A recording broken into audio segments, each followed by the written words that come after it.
Bayo, thank you so much for coming on the Leadermorphosis podcast. I'm really looking forward to diving into some juicy conversation topics with you. Hello, Lisa. Good to be here. Yeah. So I thought there's so many places we could go, but I thought to open up the conversation when we were talking via email before the conversation was set up, you wrote that this time calls for a different way of thinking about ourselves and leadership. And you mentioned this concept that I know you've written about and spoken about before, which is generative incapacitation. Right. And I'd love for you to share with listeners and with me some more about that. What does that mean, generative incapacitation, and how might we think about ourselves and leadership differently in these times? Thank you, Lisa. I think the notion or the concept of generative incapacitation strikes at the heart of our understandings of the nature of nature. Right? If we think of nature as this ever expanding, ever progressive, linear thing, right? This trope that is constantly adding things to itself, then we're likely to think that the way to address our most critical problems is skill development. Um, but there's something about composting. There are processes in the world that are critical to how we come to materialize, not just we humans, but how everything comes to materialize. When things break down, when things fall apart, when things die, when things fail, there is something about that is generative, that is productive, that is insightful, that leads to new ways of being in the world. In fact, this presumption that we can continue to add skills to ourselves, or we can continue to accumulate insights as if we're just easy, convenient containers of wisdom. That notion leaves way for colonization to happen. It leaves way for, um, or it breeds the ground upon which toxic, cyclical kinds of engagements happen. So generative incapacitation is about noticing that when things fall down, that's also a valuable thing. When things fail, it's an invitation to fail. It's a way of noticing that these times we're in, which are critically composed as the Anthropocene, where we cannot be distinguished from the environment, where even our solutions thrown at our critical problems in the environment, racial injustice, climate chaos, just comes back to haunt us. And we seem to be just going around in a tautological hoop. There's no breaking out, there's no newness, there's no novelty. And what we call novelty is like a new app. It's an appification of experimentation. Um, this is, for me, what I call generative incapacitation are the sites of alternative power, where we learn to listen with the world, where we learn to play and experiment with failure, and where we see where that might lead. Wow. I notice there's so much provocation in what you're saying. Even in myself, I notice, I'm guilty myself of preaching this, let's develop the skills needed for new ways of working and being together. And I also have talked about that, it's deeper than that perhaps, and it's really like a mindset paradigm shift also. But I also am thinking about listeners of this podcast and the kind of field that I'm in, and the pitfalls I think that we can have in this movement of new ways of working, for example, is to read a book, to find a case study, to learn about a new concept, a new model, a new framework, and to want to kind of superimpose that on top of, what's currently existing, and thinking that that is going to be the thing that solves things, that, shifts things. And what I hear in what you're saying is that there's a trap in that, right? That it's that there's a that there's a risk that we're just adding more, we're doing more of the same, actually, that's got us Mm-hmm. to this place, right? Mm-hmm. Mm-hmm. It comes. Maybe I should say a bit more about skill development and how I link that with the social cohesion that often um, prohibits radical acts of imagination um, from happening. Here's just I like to take quantum leaps from here to there. Um, a beautiful example is this new thing. It's supposedly new on CNN and MSNBC and stations in the United States, just rapidly reporting about what's it called, unidentified aerial phenomena. You probably have come across the news. So UFOs have now become mainstream. I've always been a sci-fi nerd at some point. Um, e- every conversation that I've witnessed about the phenomenon has people saying it's impossible. Let's not talk about little green men. There is something presumptuous there. There is a belittling of the possibility that life could even exist in other worlds. So they start out from that premise. Let's not even talk about that.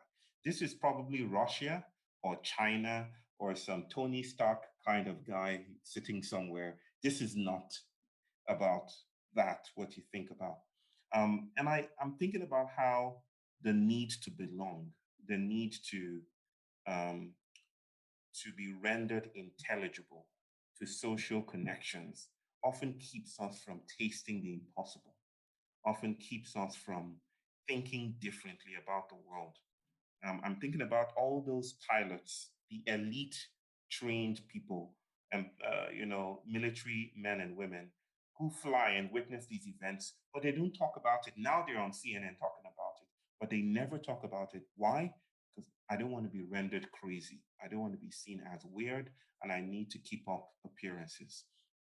In the same way, I feel that um, we often think about behavior, which also includes skill development, as anthropocentric. That is, it's us. So all we need to do is gather to us, and then we can use the skills that are now our property, like critical thinking or something else, futures literacy. We can use these skills and apply it to the world at large. But behavior has never been anthropocentric. Behavior is ecological, right? The organism is not distinct from the environment which upholds the organism. In fact, morphology, the shape of the creature, is not to be distinguished from movement, the organism in movement. I'm speaking about processual relational cosmologies and a universe where there aren't bodies, static and still, there are only becomings, flows, fluid. So, if you think about the world that way, in what sense is it possible to think about a skill that Lisa has as if it were a property or, an ability or a capacity? If we start to think about agency as diffuse, as atmospheric, even what we tend to call leadership, right? If we think about it as diffuse, and if we think about the environment around us, how that constitutes an architecture of stability, then the problem here, why we keep on going around in circles, isn't because we don't have enough skills. It's probably because we're stuck in an attitude of behaving in a complex materiality of behaving. And what we need is a rupture. What we need is a fault line. What we need is a crease, something that breaks us out of that monotonous cyclicity. So, generative incapacitation is about building new alliances with the world around us, you know, finding new props, new kinds of bodies with which we can pose new questions, with which we can conduct new experiments to respond to the complexities around us. Yeah, thank you for elaborating it. What comes to mind obviously is this COVID pandemic that we're in, and the rupture that's been. And in my experience, on a kind of very practical level, I've noticed, people having Zoom meetings a lot, right? And Yeah. having Zoom fatigue, and that disrupting the way we hold meetings. But going deeper than that, if you're willing to look, if you're willing to inquire into this, you can start to look at, well, meetings are really tough now and really heavy, and it's hard to build connection. But actually, meetings were never really, let's face it, that human or that generative before either. But somehow this rupture could be an opportunity to address, well, let's just rethink completely, like, how we can Yeah. interact together, Zoom or otherwise. Right. And it's interesting because a lot of people have been asking me, do you think COVID is, do you think it's changing organizations? And do you think this is like advancing the movement of, more human, more decentralized ways of working? And my answer is like, well, yes and no, because Hmm. what's sad is that there are organizations and leaders going the other way, right? There are Hmm. people who are controlling even more. Let's control your mouse and your screen, and if you don't come back to the office, that means you're not engaged. And we're seeing the opposite also, people kind of going further back into that command and control. so Yeah. so I'm curious, what from your perspective is, how do we create the conditions to recognize that rupture as an opportunity, as a way of, to not miss it, or um, to not kind of to not react in Get a stuck. defensive, Yeah. yeah, get stuck, yeah. Well, the um, first of all, I don't think we create the conditions. We're part of the creation of the conditions, right? The pandemic hit, and we started asking questions about the workplace, right? Why do I need to travel all this far to go to the office, right? Why did I do that? You see, behavior is highly ritualized, and most of the time we're desensitized to acts of, how we act and how we navigate the world because it's just normal. It's just the way we do stuff. For instance, here in India, the pandemic really shook parents, and people started to ask new questions like, why do we need to send kids to school again? Remind me, where's the manual? Where's the memo that we received about why we need to send them to school? What's the idea, right? So new questions become possible in the midst of topographical shifts, which are not human instigated. They are the instigations of large hyper objects is what Timothy Morton would call it. Like these large realities, they're fluid, they're excessive, they escape easy measurement, but when they happen, they disturb realities and they make new kinds of movements possible. But your question is really about, okay, how do we take opportunity? Well, speaking about it is one way to do it. Pedagogical shifts are also instigated by topographical shifts. So, speaking about it, the fact that we're even speaking this way today through the medium, which is no longer a medium, we're now pixelated beings in a world of deep fakes and CGI and digital realities and social networks. We are no longer humans apart from our computer systems. We're now zoomed beings, right? And Zoom can instigate emotional fatigue and all kinds of physical conditions. So it's in these times, we now have the opportunity to speak in the ways that we do. That doesn't mean everyone will respond in the same way. So that's another fallacy that it's not, I don't think it rises to the supreme level of a fallacy, but um, just because of these ways just because we speak this way doesn't mean everyone is in the same place.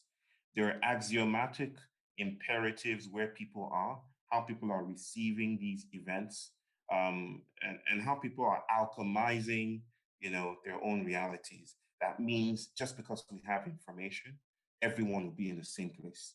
It might just be that the command control dynamics will proceed for some time, or even lengthen, go ahead and and converge and fold and eat up this these novelties that we're trying to struggle with. And it also could be the case that the more we speak about it, the more people become open to it. And the pandemic, as resilient as it is proven to be, drives people more and more into asking different kinds of questions. And then that's when um, a flight of a flight happens, what Deleuze, the French philosopher, calls a flight away from the circle of convergence, the stuckness that we're trying to theorize. I like that. I'm I feel like now, Bayo, I'm just bringing to you my worryings, my big questions about things, That's because a I good thing. because I feel like you can share some wisdom and come at it from a different angle. But I'm also worried about this movement, this interest, these well-intentioned people like myself and others who are wanting to reimagine organizations, for example, how we work together. um, and I really want for that to also be inclusive, and not, I worry that there's a danger of reenacting Mhm, unwittingly mhm, the very power dynamics we're trying to get away from. For example, mhm, if you take away managers and you say, hey, we're a self-managing organization now, then mhm, that privileges and advantages certain types of people if we're not conscious of that. And mhm, people have been talking to me about this recently. For example, like if we say, oh, now everyone owns their own career development. So you put yourself forward if you think you'd like to develop your role, or you set your salary, or ask for a pay rise. And again, that's going to be easier for certain types of people. And I'm noticing people bumping up against these conversations that are about deeper dynamics to do with power. And I wonder what you think about that. And for example, you're in India, and many people mhm. say to me, oh, these new ways of working wouldn't work in India because it's too hierarchical. And yet I've come across several organizations that are doing wonderfully progressive and radical things there. And so there are different cultural starting points and norms, sure, but how can we hold conversations, how can we create an awareness, a consciousness of these things, so that we don't unwittingly recreate these things that we're keen to move away from. I believe these are the moments of deep and widespread. By wide, I don't mean popular, but um, diffuse and wild accountability. By accountability, I mean just like we notice aspects of ourselves, or we are sensitized in the midst of ruptures and chaos and shifts. We suddenly become aware of some aspect of the world that we had, you know, performatively occluded over time. Oh, we didn't notice that. Oh, that's there. Ghosts haunt us all the time.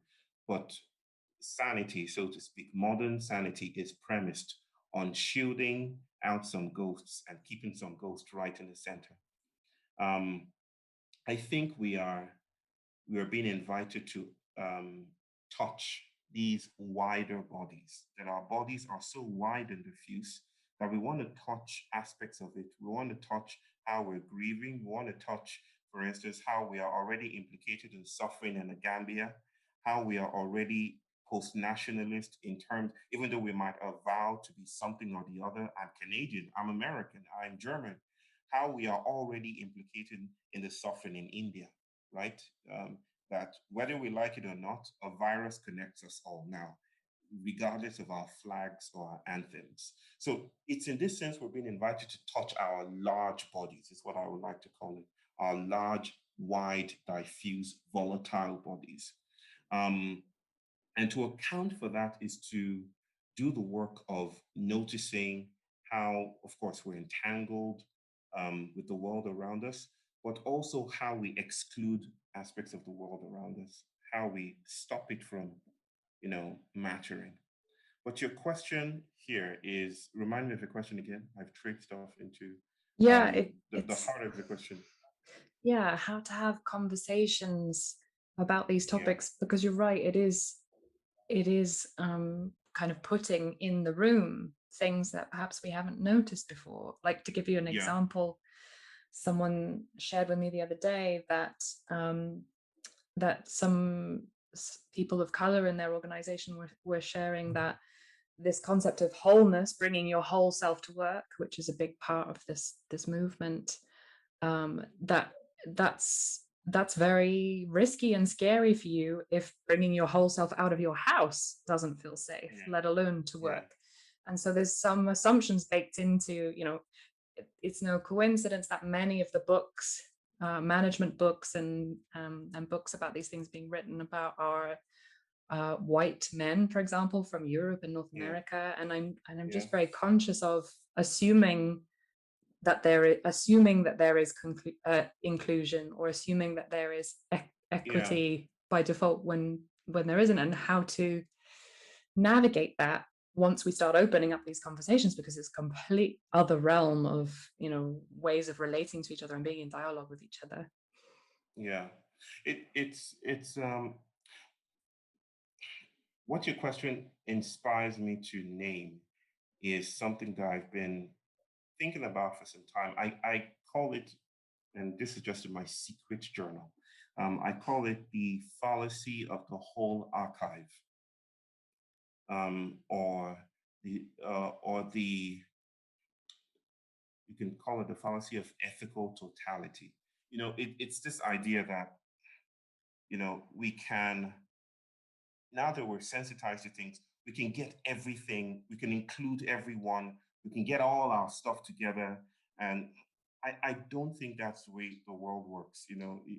Also, you mentioned something about hierarchy.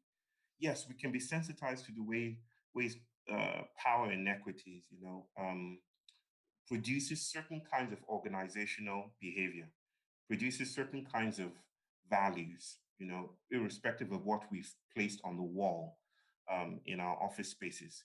We can notice that. But this idea that we can now create a utopian arrangement where we have all the good values and all the good behavioral skills and everything in one single place without excluding something else, it hits against some of the philosophies that guide my work.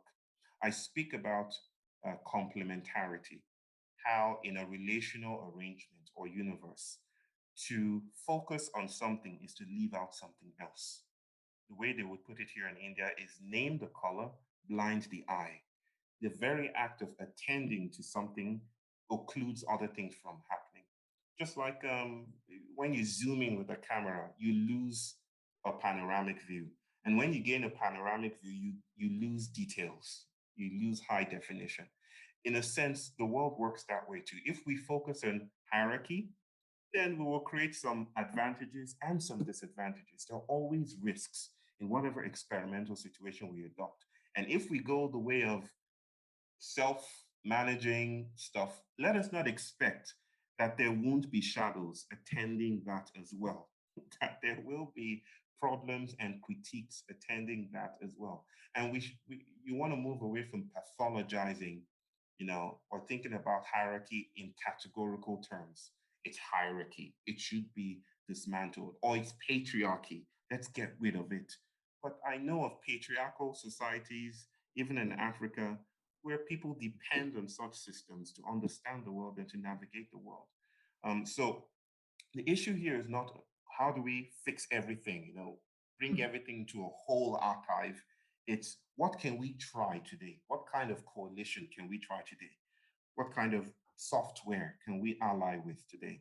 What kind of digital presences can we play with today? This is the time for accountability, and accountability is a call to play. Yeah, that's very clarifying, I think. And it reminds me of I was re-listening to my conversation with Mickey Kashtan the other week, and she was talking about exclusion criteria, that Uh-huh. when we start to think about more purposeful ways of coming together, organizing, and so on, sometimes we can have this utopian vision that will include everyone and everyone is equal. Yeah. And she was saying that that can be a trap as well, because in trying to include everyone and everything, you can kind of repel the people who are really aligned with that purpose and who want to bring something, and they get frustrated and they leave. So actually, she was saying that creating exclusion criteria, really clear exclusion criteria, is really helpful and healthy, Mm. because people can then self-select and say, oh, actually, this maybe isn't the right place for me. And those who Yeah. really feel called to attend to that purpose, um, are able to put their energy into it. So it's not like pretending, as you say, it's not like pretending that there aren't shadow sides, or there aren't things that we're necessarily going to have to exclude or not focus on, but rather kind Right. of acknowledging that, in a very transparent way. And to take that even deeper down, 12th degree rabbit hole, even exclusion criteria, are not final for all fixes, right? That to adopt that technology is to also, um, you know, even even if I find myself invited into a space because of the clearly articulated exclusion criteria, doesn't mean that I wouldn't feel excluded, even when I've included myself, because myself is not a single essential thing, right? My identity is nomadic. I would find myself changing in the midst of the engagement, and I would find that different things are calling to me at different times. So it's not a fix. And maybe what I want to buttress here, as beautiful as that contribution is that um, we have to let go of the idea of final mastery, and that we can fix things once and for all. This is the call to humility. And maybe it also speaks to your lingering question about changing organizations and making organizations more inclusive. Organizations themselves are beastly, creaturely, entities. They're becomings as well that transcend and exceed their human operators. So it's not about our intentions alone, right? Intentions are just a minute aspect of what steers human beings. We want to start noticing cybernetic networks. Cybernetic doesn't mean artificial intelligence, it means the patterns and arrangements that steer behavior in one way or the other. So if we start to notice and appreciate that we are part of larger arrangements that exceed our intentions, then we can be maybe at we can have some peace that the most we can do is to do the work we can do and experiment, but it's not left to us. It's not up to us to change things. That's not how, it's a very centralizing narrative that says it's up to us to change the world. Who told you that? How rude. There are microbes and bacteria and furniture and creatures and species around us.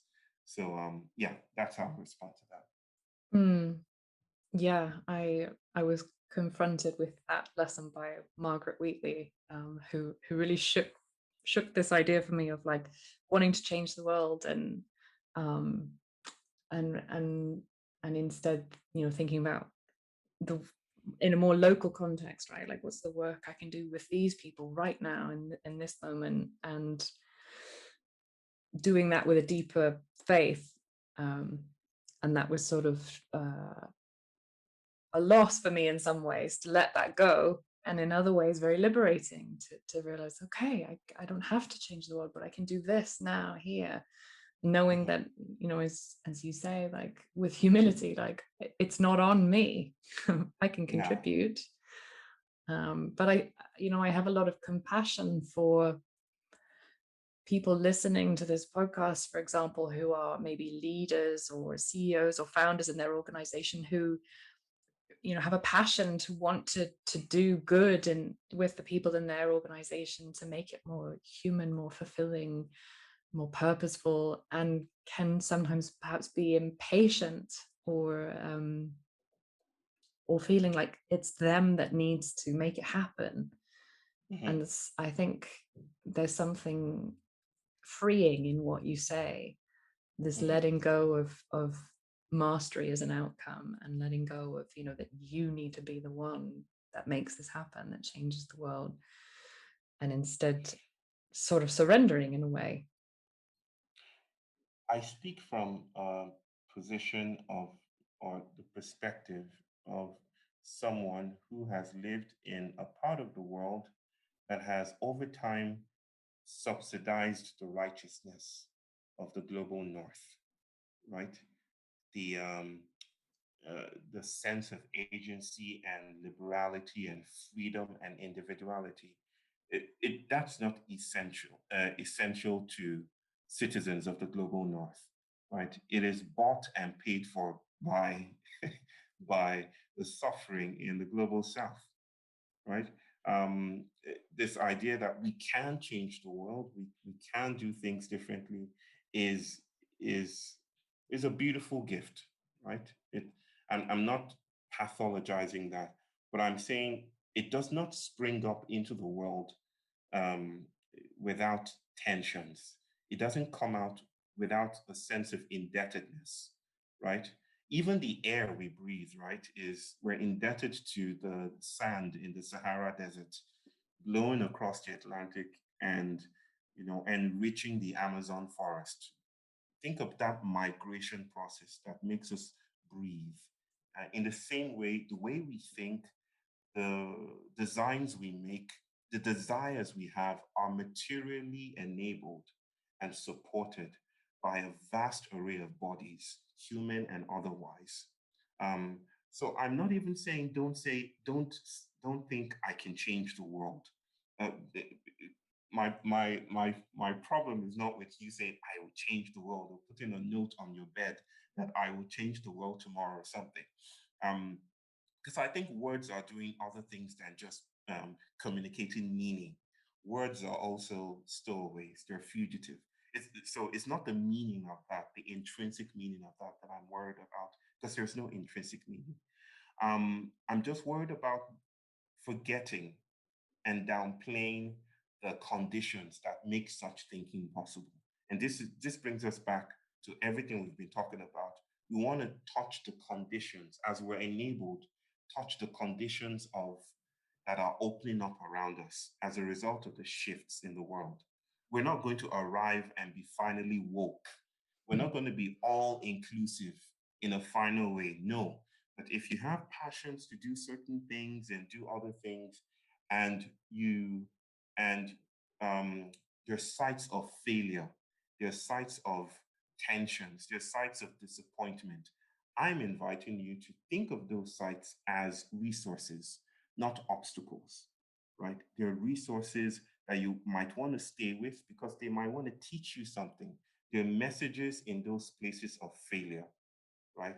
And I know this because our site of failure today, which is this huge resilient pandemic, is a site of deep learning, right? So there's some kind of post-traumatic growth happening in spite of the millions dying. So that's my point here. Don't say I'm not going to change the world, or say I'm going to change the world. It shouldn't matter that much in the scheme of things, where language is just a tiny aspect of how the world comes to matter, right? But what I feel leads to transformation and beautiful new realities is if we get lost, is if we learn how to get lost, if we learn how to lose our way and collide, engage with hitherto pathologized sites of power.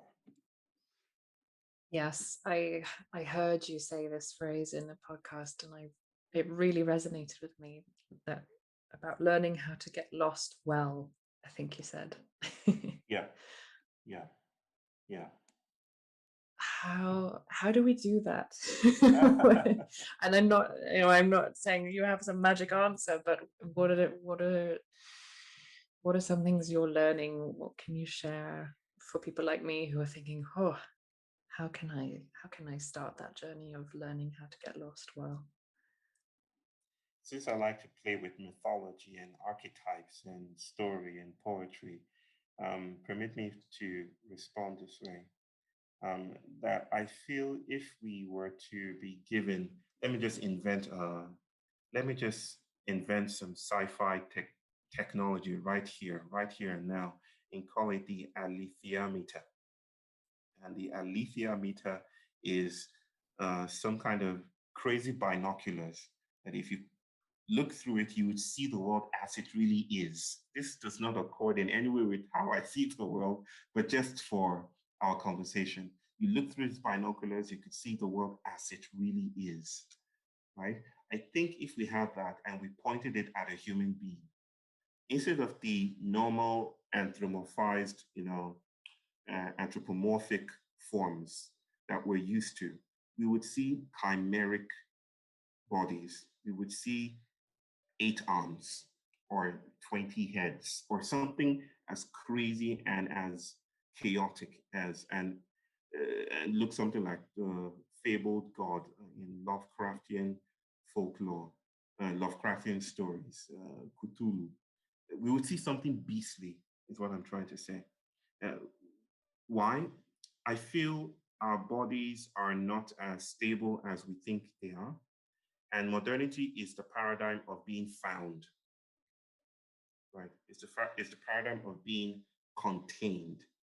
What modernity tries to do well is to enact constraints on our lostness, right? It's to say, Lisa, if you want to think of yourself through these parameters. Think of your identity through these words. And so it's the grammar of containment, modernity. It's the grammar of containment. It's the syntax of continuity and permanence. Um, in that sense, if we relax some of the constraints around us, and it's not us doing the relaxing, we might notice that we are always lost, right? It's not a new thing to undertake. We're always lost. We're constantly navigating stuff. We're constantly in place making rituals, right? The invitation to get lost is not something new. It's not something to take on. Let's go get lost. It's it's the complex ways that the world instigates um, new forms of engagement and new forms of navigation and new forms of questions, like we've been speaking about. Getting lost is what Deleuze would call becoming monstrous. The reason why I started out with the figure of the monster. It's becoming monstrous. He says to think is to become monstrous. And there are beautiful texts that speak in literature, academic and otherwise, that speak about methodocentrism and how we conduct research and gather data only to feed back into our anthropocentric loops. What would it be like to listen, to lose our way as we conduct research? Then we might happen upon the strange, but we have to risk losing cohesion and intelligibility, or else we will not find new ways of naming colors or seeing ourselves or happening upon transformed landscapes. So losing our way is about new practices that allow us to stay with the trouble of our ongoing disappearance, right? And and ritualizing that and staying with the trouble of that. Yeah. Mm. Yeah, thank you for for helping me see the very way I phrased that question was like, Aya, tell me the skills I need to develop to learn how to be lost. We do that all the time. I'm there too. I'm there too. No one is, has it all together. I feel like I would kick myself if I didn't take the opportunity, because another passion of mine is looking at education and learning and how we reinvent that. And I think there's so many parallels between organizations and education. And I've read that you are unschooling your children. And I'm Yes. curious to hear more about that. What does that mean? Unschooling for my wife and our children and me is this vocation to listen, is the invitation to um, to perform parenting, which my wife calls transparenting, in a way that might allow the new to happen. We were professors in the university, my wife and we kind of bonded um, on the, among other things, um, with the understanding that higher education was getting in the way of learning. It might seem, like a crazy thing to say, but it seemed people were learning better, at least asking creative questions and doing more creative things outside of the environments that were designed to do that. We were very adventurous lecturers and academics. We wanted to do crazy things that disturbed the uniformity of the environment where we were teaching and learning and growing. And every time we hit this brick ivory wall, this ivory tower syndrome, it was, when you're writing a paper, do it exactly this way. If you're referencing, do it exactly this way. Rituals are good, right? But there is a threshold to when rituals become incarcerating, they become a prison cell, right? And so we kept on noticing how even our students, they came to class and their learning was deeply instrumentalized, right? And they were being forced to survey, to write mark surveys, mark your professors. Here's a new PowerPoint slide system. These are the new benchmarks, and there were new terms and terminologies, and the students did not want to be there. And we tried it one day. We went to class and we said we're going to do this in our respective departments. She was in biology and I was in psychology. And we just said, how many of you, if given the chance, to do something different, how many of you would do something different, leaving the university altogether? If maybe I gave you a couple of bucks, some money to do something, anything you want. And every single person in the class raised their hands. It's like they got the real gist of being at the university. Um, just get a degree, gain access into a very stylized, ritualized, highly ritualized way of becoming in the world. So we decided to become parental activists. And we're still struggling with this. It's a lifelong struggle to treat the world as abundant with learning already, abundant with learning opportunities, and then to see ourselves as soft curators of learning spaces and unlearning spaces where our kids with us could ask questions, could frame our own research agenda, could embark on this together, not to treat our children as adults in the making, but to treat them as philosophers in their own right? And to open ourselves to their questions, which we usually frame as stupid, right? To listen to them. Maybe the world is using kids, using kids. I don't know if that's the right language, but maybe the world is using kids to invite us to fall apart. Maybe kids are part of the generative incapacitation we've been speaking about. So, yeah, we call it unschooling. Sometimes we call it, I don't know, we have many names for it, but the idea is to get lost. Mm. Yeah, that's very fitting. I didn't know it was going to beautifully tie in with all the things we've been talking about already. I like to tie things together that way. And Me too. OCD that way. Yeah, thank you for sharing. It's kind of a bit of a mission for me to seek out examples and stories around the world of how people are doing schooling, learning differently with young people. Yeah. And this, as I said, there's so many parallels, I think, with leadership and what we've been talking about, asking questions, listening, and that kind of way of being is very different to what we're used to, I think. Yeah, sure. So I guess in seeing as we're maybe entering into a phase of wrapping things up and tying things up in a nice way, what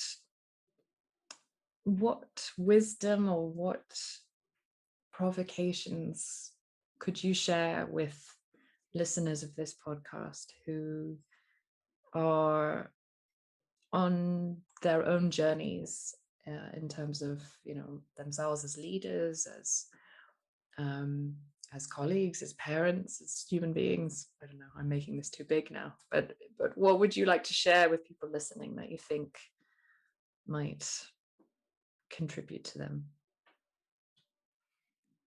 In 1945, um, the Hiroshima and Nagasaki explosions changed the world, forever. It was an end of the world moment. It was the beginning of a world moment. It was creation. It was destruction.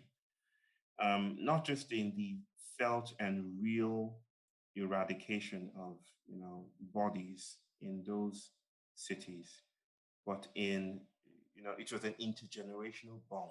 Actually, um, it it it altered bodies around the planet, so much so that when some researchers looked in a couple of years back, not too long ago, I believe, maybe decades ago, maybe in the 90s or in the 2000s, I can't quite remember the details. But when they looked and they measured the level of carbon 14, which is emitted by that explosion, Hiroshima and Nagasaki, they found trace elements um, of carbon 14 in babies that were being born in our time. That is, including you and me are participants, unwitting participants in something that is supposedly done with, right? I feel we are in the midst of explosions today. The pandemic might not be a military explosion, it's an epidemiological viral explosion, but it's also an existential explosion of some kind. And I think the shrapnel from this explosion has lodged in our bodies in ways it's never distributed equally, right? Those of us those people who were far away from the epicenter of the blast did not feel as much, the weight as much. But those who were closer died or became cancerous bodies, right? In the same way, we are affected by these moments. We may not be able to articulate it in language. It may not even register in conscious awareness, but we are def- uh, definitely altered by this cognitive spiritual reset. My invitation to people is to slow down. That and by slowing down, I don't mean do things slowly or think about doing things or take yoga or go on a vacation. I mean find the others. That in the places, in the wounds where the shrapnel of today's large hyper objective shifts have pierced through your skin, those are the opportunities for us to shapeshift, right? In order for a body to shapeshift, it needs a wound. If it's complete and tidy, shapeshift is impossible, right? So in order to shapeshift, it needs an opening with which to conduct the transformation. So I would invite people that those sites of failure, those places where you think of yourself as inadequate, those places in your organizational settings where things don't add up, right? Things don't add up, or you're witnessing ongoing failure and there's no way to think about it. You're throwing solutions at it, you're throwing money at it. It might just be that the failure is a gift. It might just be that the failure is an invitation. So when I say slow down, I'm asking us um, to go beyond the linear temporality of solutionism, the linear temporality of arrival, and to think differently about the world around us by engaging in a new politics of humility. And maybe by then, we might happen upon new ways of being in power with the world that might not be successful. It might not tally up with our standards of success. But I think the world as it is right now needs bold failures in order to become different. That's what I'll say. Thank you. Gosh, you have such a wonderful way with language. It's really a joy to witness. You're really a poet. Thank you. Thank you. Thank you so much for taking time and for sharing these thoughts, for challenging me, for exploring these ideas together. I really enjoyed it, and I think listeners will really appreciate what you've shared. Thank you very much.